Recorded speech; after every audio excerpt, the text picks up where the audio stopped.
এই হচ্ছে বন্ধুরা লোভনীয় আমার মাংসের ঝোল। আমি কিন্তু মাংস রান্না করলে একদমই পানি দিই না, যখন কষাই তখনও না।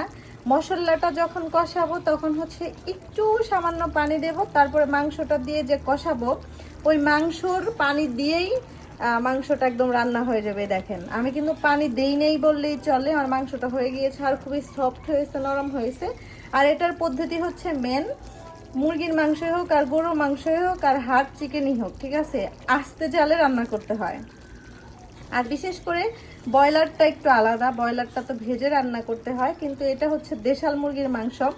দেখতেই পেলেন যে ফ্রেশ রান্না করেছি। এটা রান্নার টেকনিক হচ্ছে প্রথমে মিডিয়াম আছে, তারপরে হচ্ছে লো আছে করে রান্না করতে হবে, ঢেকেও দিতে হবে না, পানিও দিতে হবে না, এমনিতেই সফট হয়ে সেদ্ধ হবে। তো দেখেন বন্ধুরা কালারটা কেমন এসেছে অবশ্যই কিন্তু বলবেন। একদমই একদমই লোভনীয়, ওয়াও, ইয়াম্মি।